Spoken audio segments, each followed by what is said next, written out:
स्वागत है आप सभी का इनकलाब हिंदी में। इनकलाब हिंदी का खास प्रोग्राम आज के 7 सवाल, जिसमें पूछे जाते हैं दिन भर के ट्रेंडिंग में रहे 7 महत्वपूर्ण सवाल। और इस सवाल में जो हमारे साथ चर्चा के लिए इस शो में मौजूद हैं वो हैं इस इनकलाब हिंदी के सीनियर मैनेजिंग एडिटर आस मोहम्मद कैफ सर। आज हम उनसे इन 7 सवालों के जवाब लेंगे। तो आइए हम इस शो को शुरू करते हैं। सर, बहुत बहुत स्वागत है आपका। बहुत शुक्रिया आपका नाम धन्यवाद। सर, सबसे पहला जो सवाल है मेरा वो ये है कि जो उत्तर प्रदेश के समाजवादी पार्टी के राष्ट्रीय अध्यक्ष हैं अखिलेश यादव जी, उनका गठबंधन को लेकर एक बयान आया है और उस समय ये बयान आता है जिस वक्त इमरान मसूद साहब जो कि कांग्रेस के सांसद है वो एक आक्रामक बयान देते हैं, जिसके बाद अखिलेश यादव जी का ये बयान आता है गठबंधन को लेकर 2027 विधानसभा से रिलेटेड। तो इस पर आप क्या कहेंगे? देखिए, उत्तर प्रदेश की सियासत के दृष्टिकोण से काफ़ी महत्वपूर्ण है मामला। इसलिए महत्वपूर्ण है क्योंकि 2029 में जो आम भारत का चुनाव होने वाला है, लोकसभा का चुनाव, उसको लेकर के देश भर के लोग ये मानते हैं, समझते हैं और जानते हैं कि अगर 2027 में भारतीय जनता पार्टी की सरकार उत्तर प्रदेश से चली जाती है तो 2029 में केंद्र से भी चली जाएगी। और दो उत्तरी भारत के 2 बड़े राज्य, एक बिहार और एक उत्तर प्रदेश, दोनों में चुनाव है नज़दीक में। एक और राज्य है जिसमें भी चुनाव है, अगले साल चुनाव है, और वो राज्य भी बड़ा महत्वपूर्ण है, वो है गुजरात। तो बिहार, उत्तर प्रदेश, गुजरात, इन 3 राज्यों में से 2 राज्यों में भी अगर भारतीय जनता पार्टी सत्ता में नहीं रही तो इस बात की बहुत अधिक संभावना है कि 2029 में केंद्र में भारतीय जनता पार्टी की सरकार नहीं रहेगी। और इस एक बात को लेकर के सत्ता पक्ष यानी भारतीय जनता पार्टी भी और विपक्ष यानी कह सकते हैं आप इंडिया गठबंधन भी, वो बहुत एक मत है कि इस बात में कोई गुंजाइश नहीं है, ये बिल्कुल ऑथेंटिक है। तो उत्तर प्रदेश जो चूँकि बहुत बड़ा राज्य है, 80 लोकसभा सांसद चुनता है, 403 वहाँ विधायक चुने जाते हैं, 405 तो विधायक चुने जाते हैं। और अखिलेश यादव जो है पिछले कुछ समय से हम देख रहे हैं कि एक कन्फ्लिक्ट सहारनपुर के सांसद इमरान मसूद के बयानों से पैदा हुआ था और इस प्रकार के इंडिकेट मिले थे, जिसको मीडिया ने मीडिया के एक समूह ने उसको एक बहुत बड़ा बना के पेश किया था कि भाई ऐसा हो सकता है कि 2027 में कांग्रेस और समाजवादी पार्टी मिलकर के चुनाव नहीं लड़ेंगे। कांग्रेस और समाजवादी पार्टी ने हाल के चुनाव में जब 2024 में चुनाव हुआ था तो मिलकर के चुनाव लड़ा था। तो उत्तर प्रदेश में 43 लोकसभा सीट ठीक लिए गए। तो ये मानकर चल रहे हैं सभी लोग कि बहुत अधिक संभावना है कि ये साथ में रहेंगे। मगर इमरान मसूद के जिस तरह के बयान आ रहे थे और कांग्रेस में समाजवादी पार्टी के नेताओं के आपस में जो कन्फ्लिक्ट दिखाई दे रहा था, तो उस समय बहुत महत्वपूर्ण हो जाता था कि इस पर कांग्रेस के किसी बड़े नेता की या समाजवादी पार्टी के किसी बड़े नेता की इस पर कोई बयान आ जाए। तो अखिलेश यादव ने 2 दिन पहले एक प्रेस कॉन्फ्रेंस थी लखनऊ में, तो अखिलेश यादव ने वहाँ स्पष्ट कर दिया कि 2027 का चुनाव कांग्रेस पार्टी और समाजवादी पार्टी मिलकर लड़ेगी और सीटों का बंटवारा जो है, जो गठबंधन का अपना एक तरीका होता है, सीटों का बंटवारा जो है वो उस पर बैठ टेबल पर बैठ कर होगा। तो इस तरह से ये कहा जाना, ये चर्चा में कहा जाना कि अब अखिलेश यादव जो है वो कांग्रेस पार्टी के साथ समाजवादी पार्टी नहीं आएगी, वो एक तरह से उसको विराम कर दिया। तो संभावना खत्म हो गई, अखिलेश यादव ने इंडिकेट कर दिया, क्लियर कर दिया, क्लियरिटी दे दी इसको। इसी से जुड़ा हुआ एक सवाल और है, जो उत्तर प्रदेश में 2027 का जो विधानसभा चुनाव होना है, सीटों के बंटवारे को लेकर कांग्रेस और समाजवादी पार्टी में किस तरीके से सीट बंटवारा हो सकता है या आने वाले दिनों में इसको लेकर कोई कन्फ्लिक्ट हो सकता है, ऐसा कुछ? देखिए, 2017 में कांग्रेस पार्टी ने और समाजवादी पार्टी ने मिलकर के चुनाव लड़ा था। 100 से ज़्यादा सीटें तब लड़ी थी कांग्रेस पार्टी ने, तो उनकी भी परफॉर्मेंस उसमें उस समय चूँकि 2017 का मोमेंटम था, एक नारा चला था यूपी के लड़के राहुल गांधी और अखिलेश यादव एक ही गाड़ी से निकलते थे और जनता के बीच जहाँ निकलते थे वो बड़ी संख्या में संख्या में लोग इन्हें देखने आते थे, मगर वो वोट में नहीं बदल पाया। कुछ पार्टी में अंदरूनी गई थी और फिर 2022 में कांग्रेस ने अलग चुनाव लड़ा और उत्तर प्रदेश विधानसभा चुनाव में जब कांग्रेस ने अलग चुनाव लड़ा तो उसमें काफ़ी खराब परफॉर्मेंस उसकी रही। मेहनत बहुत की थी प्रियंका गांधी ने और बहुत ज़बरदस्त कंपेन था उनका, उसकी आज भी तारीफ होती है। लड़की हूँ, लड़ सकती हूँ, कंपेन बढ़िया था, आइडिया बढ़िया था, काम बहुत था प्रियंका गांधी का, मगर उन्हें अपेक्षित परिणाम नहीं मिला। आज का वो इसके हकदार थी, उन्हें अच्छी सीटें जीतनी चाहिए थी लेकिन नहीं जीती वो। महिलाओं को उन्होंने बहुत ज़्यादा प्रतिनिधित्व दिया था, टिकट भी दिए थे और अच्छा प्रयास भी था वो। लेकिन जनता जब वोट देती है तो उसका अपना एक नज़रिया होता है और जनता को, विपक्ष की जनता को ऐसा लगा कि अखिलेश यादव जीत रहे हैं और अखिलेश यादव ही जो है वो मुख्य विपक्ष है, तो विपक्ष पर जितना वोट था वो सब अखिलेश यादव तक ट्रांसफर हो गया। उनके 111 विधायक आ गए, मगर कांग्रेस जो है उसको अपेक्षित कामयाबी नहीं मिली। एक बात। दूसरी बात कि 2024 में दोनों पार्टियों ने मिलकर के चुनाव लड़ा लोकसभा का, 43 सांसद जीते उनके। गठबंधन में ये होता है कि हम ये नहीं कह सकते कि वे 37 सांसद जो हैं वो समाजवादी पार्टी के हैं और 6 कांग्रेस के हैं। गठबंधन में ये होता है कि सारे सांसद सबके हैं, यानी कांग्रेस के कह सकते हैं कि वे 43 हैं और हम ये भी कह सकते हैं वो समाजवादी पार्टी के भी 43 हैं। रिकॉर्ड अलग चीज़ है, लेकिन राजनीति को पढ़ने का जो एक थ्योरी है वो अलग चीज़ है। कांग्रेस ने समाजवादी पार्टी का सहयोग किया, समाजवादी पार्टी ने कांग्रेस का सहयोग किया, तो वो अलग अलग थ्योरी है। जैसे मैं उदाहरणार्थ आपको एक घटना बता दूँ, पूरे उत्तर प्रदेश में जितने लोग चुनाव लड़ रहे थे उनमें जो विपक्ष के सबसे बड़े चेहरे थे उनमें थी डिम्पल यादव, अखिलेश यादव और राहुल गांधी, 3 बड़े चेहरे थे। और इनमें जो सबसे बड़ा चेहरा था उत्तर प्रदेश में चुनाव लड़ने वाला वो राहुल गांधी थे, वो इस समय लीडर ऑफ अपोजिशन भी। तो रायबरेली से वो चुनाव लड़ रहे थे, तो उनके बस्ते भी बूथ पर 64 जगह ऐसी थी जहाँ उनके बस्ते भी छीन लिए गए थे या उनको वहाँ एजेंट नहीं मिल रहे थे या वहाँ समस्या थी। तो समाजवादी पार्टी के कार्यकर्ताओं ने, समाजवादी पार्टी के विधायकों ने मौके पर जाकर के उनको वहाँ अपने एजेंट वहाँ बिठाए, बस्ते वापस दिलाए और बस्तों की व्यवस्था कराई। तो राहुल गांधी की जीत में भी खुद समाजवादी पार्टी का योगदान था। तो ये जो गठबंधन है, सीटों का बंटवारा जो है वो टेबल पे होता है और उसमें बहुत सारी चीज़ें वो डेटा फीडिंग की भी होती है, किसको क्या डाटा दिया गया है, किस कंपनी ने सर्वे में क्या बताया है, कैलकुलेशन होती है किस जाति के कितने वोट हैं, दूसरी पार्टी किसको लड़ा रही है, हमें किसे लड़ाना चाहिए, हम ओबीसी में किसे लड़ा सकते हैं, हम मुस्लिम लड़ा सकते हैं, नहीं लड़ा सकते हैं, क्या हमें सामान्य सीट पर जो है वो जाटों को लड़ा देना चाहिए। तो ये सब कैलकुलेशन जो होती हैं, ये जब कोऑर्डिनेशन कमेटी बैठती है, इसमें कोऑर्डिनेशन कमेटी बनती है तो दोनों गठबंधन में, तो जब कोऑर्डिनेशन कमेटी बैठती है तो कोऑर्डिनेशन कमेटी के 10 नेता कांग्रेस के होते हैं, 10 नेता समाजवादी पार्टी के होते हैं। तो वो एक एक सीट पर कोऑर्डिनेट करते हैं कि हाँ कैसे लड़ा लें, क्योंकि उस समय इंटेंशन ये होती है कि चुनाव जीतना है। और उसमें दोनों पार्टियों को, जो भी अलायंस में होती है, दोनों पार्टियों को कहीं ना कहीं अपने हितों को, अपने पर्सनल हितों को नज़रअंदाज करना पड़ता है। कि मान लीजिए कि कोई नेता समाजवादी पार्टी कहीं चुनाव लड़ना चाहे, लेकिन वहाँ स्थिति बन रही है कांग्रेस के चुनाव, प्रत्याशी के चुनाव जीतने की, तो कांग्रेस को टिकट लड़ने का अवसर मिलेगा और समाजवादी पार्टी का जो प्रत्याशी है उसको जो है वो कैसे भी हो पार्टी उसको मैनेज करेगी, कहेगी तुमको सम्मान दे देंगे, सरकार बन गई तो एमएलसी बना देंगे या कुछ कर देंगे, लेकिन वो पार्टी के प्रति वफादार है तो उनकी बात मानेगा।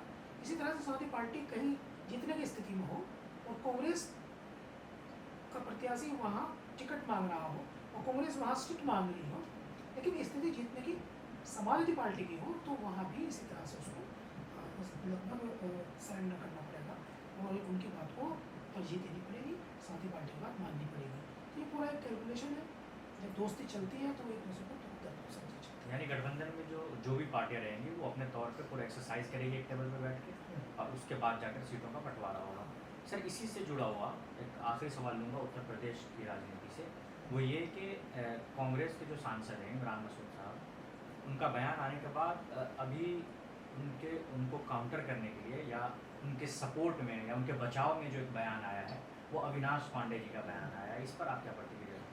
देखिए अविनाश पांडे जो है वो कांग्रेस के उत्तर प्रदेश के प्रभारी हैं, मूलतः महाराष्ट्र के रहने वाले हैं। शुरुआत में जब वो आए थे तो उत्तर प्रदेश की राजनीति को बहुत कम समझते थे, लेकिन अब उन्होंने यहाँ अच्छा टाइम स्पेंड कर लिया है तो वो यहाँ समझने लगे हैं। इमरान मसूद के जो बयान थे वो उन बयानों ने काफ़ी उत्तर प्रदेश में समाजवादी पार्टी के साथ संबंध बिगाड़ने का काम किया। जैसे उन्होंने कहा कि 80-17 का फार्मूला नहीं चलेगा, उन्होंने कहा कि मेरे नेता तो प्रियंका गांधी हैं, राहुल गांधी हैं, फिर उन्होंने कहा कि मैं किसी के रहम करम पर नहीं बना हूँ। तो बहुत सारी चीज़ें उन्होंने कही। और एक उन्होंने कहा कि अखिलेश यादव अकेले लड़के देख लें। तो बहुत सारी चीज़ें उन्होंने कही जिससे उनके संबंध खराब हो गए थे समाजवादी पार्टी के साथ। और जब वो ये कह रहे थे तो इसी रिटायरेशन में प्रतिक्रिया में समाजवादी पार्टी के नेताओं ने बहुत कुछ कह दिया। जैसे आशु मलिक विधायक हैं, उनके साथ उनका मुख्य विवाद था। आशु मलिक ने कहा कि वो भी इस्तीफा दे दें, हम भी इस्तीफा दे देंगे, तो दोनों लड़के देख लेते हैं। माविया अली एक पूर्व विधायक है देवबंद के, उन्होंने तो एक कदम आगे जा करके जब अखिलेश यादव के बारे में टिप्पणी हुई तो उन्होंने प्रियंका गांधी और राहुल गांधी पर उन्होंने कह दिया कि हमारे नेता तो अखिलेश यादव है। तो सहारनपुर की राजनीति में समाजवादी पार्टी और कांग्रेस के नेता आपस में एक दूसरे से वाक युद्ध कर रहे थे, ज़बानी लड़ाई लड़ रहे थे। तो अविनाश पांडे ने इसका बचाव इसलिए किया है क्योंकि उनको ऐसा लगा कि अखिलेश यादव ने कहा कि हम कांग्रेस के नेताओं से बात करेंगे। तो अखिलेश यादव किस नेता से बात करते हैं कांग्रेस के? अखिलेश यादव का कद क्या है? अखिलेश यादव जो है वो देश के तीसरे नंबर की सबसे बड़ी पार्टी के नेता हैं। उनके 37 सांसद हैं, तो बात किससे करेंगे? राहुल गांधी से करेंगे। और जब वो राहुल गांधी से बात करेंगे तो स्वाभाविक तौर पर इमरान मसूद या दूसरे नेता जो अखिलेश यादव के खिलाफ बयान दे रहे हैं उनकी कश्ती डावाडोल होगी। राहुल गांधी का कद इतना ऊंचा है तो उनके बचाव में अविनाश पांडे पहले ही उतर रहे हैं कि इनको कोई नुकसान ना हो जाए। इससे ये भी पता चलता है कि कहीं अविनाश पांडे इमरान मसूद की बयानबाजी में शामिल तो नहीं थे, तभी तो वो बचाव में उतरे हैं। और ये कहना कि वो प्रियंका गांधी जो हैं उनका इमरान मसूद को सपोर्ट था, तो इससे ये बात भी कहीं ना कहीं सिद्ध होती है क्योंकि अविनाश पांडे जो हैं वो भी प्रियंका गांधी के वफादार हैं। तो इसका ये मतलब हुआ कि अखिलेश यादव ने जब राहुल गांधी से चर्चा करने की बात कह दी, क्योंकि अब आदमी तो अपने समकक्ष व्यक्ति से ही बात करेगा ना, समकक्ष नेता से, या तो मल्लिकार्जुन खड़गे जी से बात करेंगे या वो राहुल गांधी से बात करेंगे। तो उनको थोड़ा डर लगा है, तो डर लगा है इसलिए वो सफाई देने लगे। सर अब हम चलेंगे, ईरान इजराइल युद्ध का 6ठा दिन है और पूरी दुनिया की नज़र उस युद्ध पर बनी हुई है और काफ़ी कुछ नुकसान भी हो रहा है दोनों युद्ध में। इसमें जो मेरा महत्वपूर्ण सवाल है वो ये है कि ईरान और इजराइल युद्ध के बीच डोनाल्ड ट्रंप का एक बयान आता है कि बिना शर्तों के साथ ईरान अपने आप को आत्मसमर्पण कर दे। तो क्या इससे साफ जाहिर होता है कि अमेरिका भी इस लड़ाई के अंदर कूद पड़ा? कामरान, हम अगर अंतर्राष्ट्रीय परिदृश्य को देखें तो मुझे ये कहने में कोई संकोच नहीं है कि मैंने पिछले कुछ प्रेसिडेंट ऑफ यूएसए को देखा है और डोनाल्ड ट्रंप जो है उन सभी प्रेसिडेंट में पहले ऐसे प्रेसिडेंट हैं जो अमेरिका के राष्ट्रपति पद की गरिमा को कमज़ोर कर रहे हैं। वो क्या कह देते हैं, कैसे कह देते हैं, उनके क्या बयान आते हैं। उन्होंने कहा मैंने भारत और पाकिस्तान की वार रुकवा दी, सीज फायर करवा दी, उन्होंने वार रुकवा दी, सीज फायर करा दिया।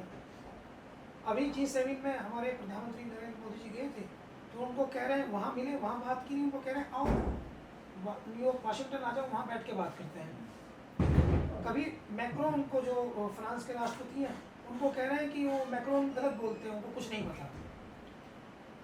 कहीं कोई बयान देते हैं, कहीं कोई बयान देते हैं, खुद ट्वीट भी कर देते हैं, उसी ट्वीट पे रिप्लाई आता है तो उसको डिनाई कर देते हैं। कहीं कुछ बयान देते हैं, कभी कुछ बयान देते हैं। और पॉलिटिकली ऐसा लगता है जैसे वो बहुत मैच्योर पॉलिटिशियन नहीं है। एक अच्छे व्यापारी हो सकते हैं लेकिन बहुत मैच्योर पॉलिटिशियन नहीं है। तो उनका जो बयान है वो सुबह को कुछ होता है, शाम को कुछ होता है। उन्होंने कहा कि अनकंडीशनल सरेंडर कर दें ईरान, और हमारी जो रेंज है वो उस बंकर तक भी है जहाँ पर सुप्रीम लीडर, नाम नहीं लिया, सुप्रीम लीडर छिपा हुआ है। तो ये बात, इस पर ईरान का भी हाल का जवाब आया। ईरान के सुप्रीम लीडर आयतुल्लाह खमेनी ने कहा, खामनेई ने कहा कि ईरान वो कौम नहीं है जो सरेंडर करती हो। ईरान तो वो कौम है जो लड़ती है और शहीद हो जाती है। हमारे खून में ये बात ही नहीं है कि हम सरेंडर करें। तो उन्होंने जवाब दिया और ये भी कहा कि अगर अमेरिका ये चाहता है कि लड़ाई जो है वो युद्ध जो है वो भी लड़ना चाहता है तो वो भी आ जाए, उससे भी लड़ेंगे। और अगर हमें ये भी पता चल गया कि ये हमारा जो यहाँ ईरान पर जो हमला हुआ था, इसराइल ने जो हमला किया था 200 जेट के साथ में, कि इसमें अमेरिका का हाथ है, तो हम फिर भी हमला कर देंगे। और सबसे पहले हमला करेंगे जो हमारे आसपास के मुल्कों में अमेरिका के एयर बेसिस हैं, मिलिट्री बेसिस हैं, उन पर हम हमला करेंगे, वो हमारी रेंज में है।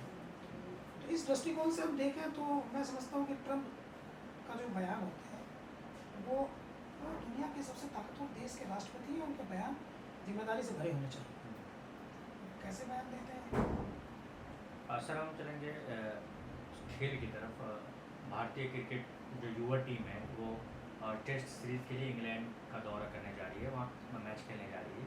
लेकिन इसमें जब हम देखते हैं तो विराट कोहली और रोहित शर्मा जैसे अनुभवी खिलाड़ी मौजूद नहीं हैं। तो इसको लेकर क्या कुछ चिंता है या कुछ ऐसी जो वहाँ कुछ हमें बहुत सारी कुछ जिम्मेदारियाँ इन टीमों के ऊपर कुछ ज़्यादा नहीं हो जाएगी इसमें? हाँ, एक तो नए कप्तान है शुभमन गिल जी। और उन्होंने 31 टेस्ट मैच खेले हैं और उनका खुद का टेस्ट होना बाकी है कप्तान के तौर पर। जरूर उन्होंने एक वनडे में एक टाइम पे कप्तानी की थी वनडे मैचेस में, लेकिन वो कमज़ोर टीम के खिलाफ कप्तानी की थी। आईपीएल में उन्होंने 2 सीजन में जरूर कप्तानी की है, लेकिन आईपीएल का फॉर्मेट अलग तरह का है। इंग्लैंड बहुत शानदार टीम है, टेस्ट मैच में वहाँ जाना, उनका कैप्टनशिप करना चुनौतीपूर्ण था। टीम में कोई सीनियर खिलाड़ी बचा नहीं है इस समय। बल्लेबाज के तौर पर केएल राहुल है, 33 ईयर्स के हैं, और जसप्रीत बुमराह हैं गेंदबाज के तौर पर, उन्होंने खुद कप्तानी करने के लिए मना किया। इसका ना एक्चुअली एक बहुत बड़ी बात है क्रिकेट में। ये तो जब क्रिकेट के बारे में सब जानते हैं समझते हैं, लेकिन ये थोड़ा पॉलिटिकल ज़्यादा हो गया है। और पॉलिटिकल इसलिए हो गया है क्योंकि गंभीर जो हैं जब से आए हैं उन्होंने विराट कोहली को और रोहित शर्मा को असहज किया, और इसलिए दोनों को जो है वो समय पूर्व रिटायरमेंट लेना पड़ा। गंभीर जो है वो पूरा नियंत्रण चाहते हैं, गौतम गंभीर कोच है टीम के। और इस बार जीत और हार जो है, हार गए तो गंभीर कहेंगे कि नौजवान लड़के थे और प्रेशर हैंडल नहीं कर पाए, हम टीम बिल्ड कर रहे हैं, आगे जीतेंगे। और जीत गए तो कहेंगे कि लड़के कुछ नहीं है, ये तो मेरी ट्रेनिंग थी, मैंने इनको जिता दिया।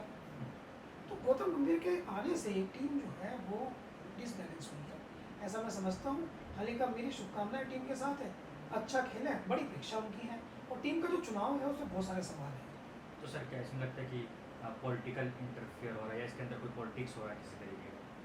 नहीं, पॉलिटिक्स ये तो नहीं कि इलेक्टोरल पॉलिटिक्स से चुनाव लड़ो और क्रिकेटर्स के बीच में चुनाव हो रहा है, इनमें से विधायक और सांसद बनेंगे, वोटिंग हो रही है, ऐसा नहीं है। लेकिन हाँ, ऐसा जरूर है कि गौतम गंभीर के आने के बाद से टीम में एक तरह का कुछ उथल पुथल तो है।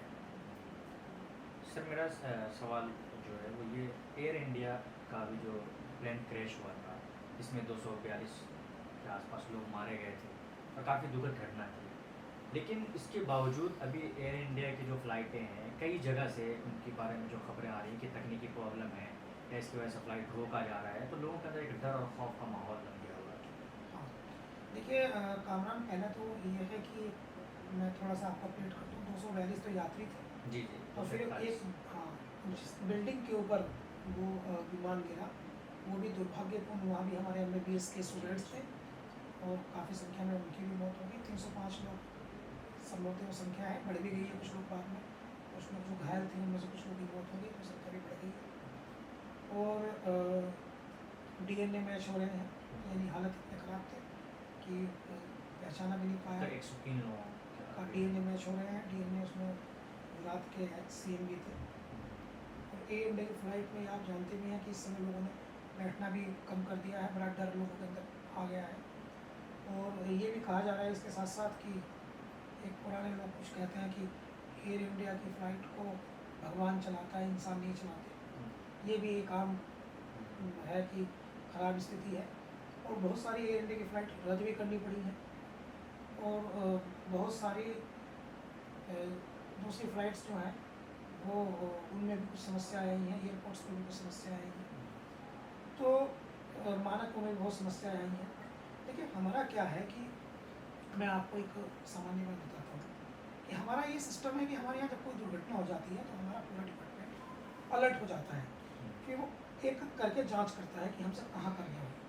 तो जब वो कमियां सामने आती हैं तो फिर हम अपने सर पकड़ के बैठ जाते हैं। लेकिन जब प्रोसेस चल रहा है, जब सिस्टम चल रहा है, उस समय हम उन कमियों पे जो है वो समय समय पर उनकी ईमानदाराना जांच नहीं करते। जैसे मैं आपको बताऊं, अहमदाबाद में एक नियम है, एयरपोर्ट अथॉरिटी का एक नियम है कि ये कहाँ बनाए जा सकते हैं। तो उसमें एक नियम है कि इतनी निश्चित दूरी पर आबादी नहीं बन सकती। लेकिन अहमदाबाद में एयरपोर्ट की इतनी निश्चित दूरी पर आबादी थी, यानी मानकों के खिलाफ जाकर के आपने वहाँ बनाया वो। इसी तरह से जितने भी एयरपोर्ट्स हैं वहाँ पर सुरक्षा मानक किस प्रकार के हैं उसका हम जांच तो करते हैं, मगर हम जागते तो हैं। मगर अब जैसे कमियां सामने आ रही हैं तो हम जागते जब दुर्घटना हो जाती है, दुर्घटना होने से पहले हम इस पर एक अच्छी रिसर्च कर लें और कमियां निकाल करके परफेक्शन के साथ समय समय पर एक उसका जांच करते रहें तो बेहतर विकल्प है शायद हम। ये बात सही है कि दुर्घटना जो है वो किसी के बस में नहीं है, तो इस ईश्वर का इसमें नियंत्रण है, मगर बहुत हद तक हम सिक्योर तो कर सकते हैं खुद को, गलतियों को अपनी दूर तो कर सकते हैं, कम से कम गलती तो ना करें। लेकिन इसमें कई कंपनियां, एयर इंडिया की शिकायतें ज़्यादा है और शुरू से रही हैं। खुद हमारे इसी मंच पे, इनकलाब हिंदी के मंच पे जो कि सांसद हैं चंद्रशेखर आज़ाद जी ने, उन्होंने भी कहा था उसके बारे में। सर मेरा इस शो का आखिरी सवाल है, वो है कि जो ईरान और इजराइल वॉर हो रहा है, इसमें कई ताकतें सब अपनी प्रतिक्रियाएं दे रही हैं और कई तरीके की, कोई मध्यस्थता के लिए तैयार है, कोई किसी तरीके से। चीन भी, जो कि पूरी दुनिया पर एक ताकतवर कंट्री के तौर पर जाना जाता है, उसका कोई प्रतिक्रिया नहीं आ रहा, किसी तरीके से वो इन्वॉल्व नहीं है इस पर, आप क्या कहते हैं? नहीं, प्रतिक्रिया है चीन की और बड़ी सीरियस प्रतिक्रिया है जो कल चीन ने कहा है। चीन के ऑफिशियल गवर्नमेंट की तरफ से एक शी का बयान आया है जो वहाँ प्रेसिडेंट ऑफ चाइना है, तो उन्होंने बड़ा सीरियस बात कही है। उन्होंने नेपोलियन के बारे में बात कही है, बड़ा एक लंबा सा कंपेरिजन किया है, नेपोलियन के बारे में बात कही है, उन्होंने डिटेल्स दी है कई देशों के बारे में, उन्होंने बताया है कि स्पेन पे बात की, कई मतलब एक लंबा चौड़ा उनका वो है, उसमें उन्होंने ये संकेत दिया है कि वो ये कहना चाह रहे हैं शी उसमें कि यूएस जो है वो अपना सम्मान खोता जा रहा है, वो जिस प्रकार से लोगों के साथ में बर्ताव कर रहा है, देशों के साथ में बर्ताव कर रहा है, इससे वो लोगों का अपना सम्मान खोता जा रहा है और ऐसा लग रहा है जैसे वो धीरे धीरे अब ताकत में ही रहेगा। तो ये चीन ने कहा है, चीन ने इंडिकेट किया है कि यूएस गलत है, यूएस जो है वो गलती कर रहा है और अगर वो इसी तरह से कंटिन्यूटी जो कर रहा है करता रहा तो कई सारे देश जो हैं वो उसके खिलाफ खड़े होने लगेंगे और फिर उसका पतन होने लगेगा, और पतन होने लगेगा और जिस प्रकार से पूर्व में कई ताकतों का पतन हुआ। तो चीन ने ये इंडिकेट किया है कि जो गलतियाँ यूएस से हो रही हैं वो उनके पतन की तरफ है, और अगर वो पतन की तरफ है, बड़ी डिप्लोमेटिक बात की है कि वो पतन की तरफ है, तो उन्होंने ये भी इंडिकेट किया हो सकता है ईरान आसपास के सारे देशों, ऐसे देशों से घिरा हुआ हो जो यूएस के नज़दीकी हैं, जहां यूएस का मिलिट्री बेस है, यूएस के कुल 853 मिलिट्री बेस है, जहां यूएस का मिलिट्री बेस है, और उनके बीच लड़कर के ईरान, हो सकता है कि ईरान को नुकसान हो जाए, हो सकता है ईरान हार जाए, हो सकता है सत्ता परिवर्तन भी हो जाए, लेकिन ईरानी लोग हारने से मरने से नहीं डरते। ईरान का जो कल्चर है वो शहादत पसंद करने वाले लोगों का कल्चर है, मर जाने से वो नहीं डरते।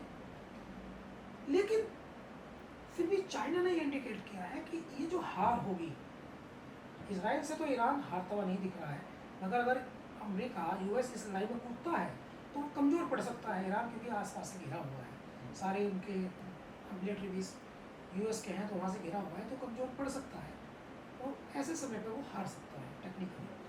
हम लोग जर्नलिस्ट हैं तो टेक्निकली हार सकता है। तो चाइना कह रहा है कि अगर यूएस ऐसा ही करता है जैसा कर रहा है तो उसका पतन हो सकता है, उसका पतन तय है। और ऐसी भी परिस्थिति है कि चाइना जो है वो अंतर्राष्ट्रीय समुदाय पर मदद करने के लिए ईरान के सामने आ जाए। सर मेरा पूछने का मतलब वो ये कि जैसे रशिया हमेशा अमेरिका के खिलाफ दिखता है, या इस तरीके से एक कई गुट बन जाता है पूरे देश में, पूरी दुनिया में, उसमें चाइना कहाँ खड़ा है, या चाइना किसी देश के साथ है, या जिस तरीके से इंडिया बात कर रहा है कि नहीं शांति होनी चाहिए हम किसी के साथ नहीं, या क्या इस तरीके से? मैंने आपको ये जो बात बताई ये एक्चुअली डिप्लोमेटिक बात है। चाइना के लोग इसी तरह से बात करते हैं, उन्होंने इस बात में सब कुछ कह दिया है। उन्होंने ये कह दिया है इसमें स्पष्ट तौर पर कि यूएस का पतन होने वाला है। मतलब ये है कि ज़रूरत पड़ेगी तो हम लोग जो है वो एकजुट होकर के यूएस का जो चौधराट है उसको चैलेंज कर देंगे। मतलब ये कह रहे हैं कि आपकी जो पगड़ी है, यूएस के पास जो पगड़ी है उसे उतरने का समय आ गया है। ये इशारा दिया है चाइना। बहुत बहुत शुक्रिया आप लोगों का कि आपने इतना अच्छा हमारे साथ जुड़कर इस प्रोग्राम को देखा। तो ये थे आज के 7 महत्वपूर्ण सवाल। इस तरीके के हर रोज़ के जो हमारे शो आएंगे जिसमें 7 महत्वपूर्ण सवाल पूछे जाएंगे। तो देखते रहिए इनकलाब हिंदी। धन्यवाद। धन्यवाद।